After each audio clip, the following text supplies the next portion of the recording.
नमस्कार दोस्तों। उत्तर प्रदेश के इत्र कारोबारी पूरी भारत क्या पूरे दुनिया में उनके बारे में चर्चा आजकल खास हो गया है, क्योंकि इतने ज़्यादा मात्रा में कैश पकड़ा जाना, सोना पकड़ा जाना, चंदन की तेल और पता नहीं अनगिनत सामान पकड़ा गया है। फाइनली पीयूष जैन को गिरफ्तार भी किया गया है और पीयूष जैन जेल के अंदर है।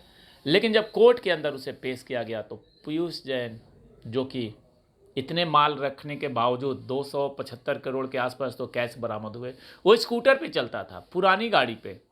वो ये दिखाना चाहता था कि उसके पास कुछ नहीं है। और जब कोर्ट में उसे पेश किया गया है तो उसने बड़ा ही अजीब रिक्वेस्ट किया जज से। उसने कहा है कि जितने भी पैसे जब्त हुए हैं उसमें से 57 करोड़ रुपए आप गवर्नमेंट का टैक्स का काट लीजिए और बाकी पैसे मुझे वापस कर दीजिए। और ये अपने पैसों की मांग किया है। आपको पता है कि करोड़ों रुपए की टैक्स चोरी के इल्ज़ाम में गिरफ्तार हुआ है पीयूष जैन। और जब जब्त खाने जो उसके जो माल यानी कि सोना और पैसे जो जब्त हुआ है उसके वापस लेने के लिए उसने कोर्ट का दरवाज़ा भी खटखटा लिया है और कह रहा है कि 52 करोड़ रुपए काट करके मुझे वापस कर दीजिए। जबकि नियम ये कहता है कि आपने चोरी की है, टैक्स की चोरी की है और इतने ज़्यादा कैश रखने का हिसाब भी देना होता है कि ये पैसे आए कहाँ से। तो ये हास्यास्पद उसका हमेशा रिक्वेस्ट रहता है। लेकिन कोर्ट ने 14 दिन के न्यायिक हिरासत में भेज दिया है और पीयूष जैन ने कोर्ट में ये कबूल भी किया है कि उसने टैक्स की चोरी की है और पेनल्टी समेत 52 करोड़ रुपए का टैक्स बनता है। वहीं पीयूष जैन के वकील ने कोर्ट में कहा है कि वह डीजीजीआई को निर्देश दें कि पीयूष जैन का पैसा वापस कर दें। अब इसके बारे में ये बड़ा ही अजीब डिस्कशन है कि चोरी भी करो और ऊपर से कहो कि ये टैक्स काट लो और मुझे मेरे पैसे वापस कर दो।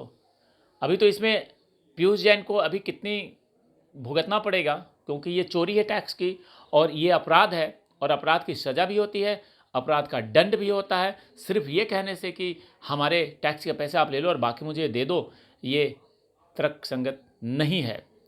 आपको बता दें कि कानपुर में पीयूष जैन के घर से 175 करोड़ रुपए जो बरामद हुए थे उसे भारतीय स्टेट बैंक में जमा करा दिए गए हैं और यह पैसा भारत सरकार के पास रहेगा। और इतिहास की सबसे बड़ी बरामदगी में से एक, इस कांड में डीजीजीआई ने कानपुर और कन्नौज में पीयूष जैन से जुड़े कई घरों पे, कई परिसरों में, कई ऑफिसों में छापे मारे, जिसमें 196 करोड़ रुपए कैश, 23 किलो सोना, 6 करोड़ रुपए का चंदन का तेल, यानी कि अजीब अजीब चीज़ें बरामद हुई है। इतनी ज़्यादा पैसे रखने के बावजूद भी इंसान को पता नहीं लालच कितनी है, भूख कितना है, क्या करेगा इंसान इतना पैसा। 175 करोड़, 257 करोड़। किसी के पास खाने के लिए पैसे नहीं है, किसी के पास 500 रुपये अगर मिल जाता है तो वो कितना खुश हो जाता है। यहाँ 275 करोड़ रुपए लेकर के बैठे हुए, 23 किलो सोना। सोचिए कैसे कैसे लोग हैं हमारे देश में। ऐसे लोगों को तो जेल के बाहर ही नहीं आने देना चाहिए, हमेशा के लिए इनको अंदर बंद कर दो और इनके पैसे जो है 257 करोड़ वो सारे गरीबों में बांट दो, इस देश के गरीबों में सबको दे दो। क्योंकि इस तरीके से पैसे की कालाबाजारी और सिर्फ एक आदमी अमीर होता जा रहा है और बाकी आदमी गरीब होते जा रहे हैं।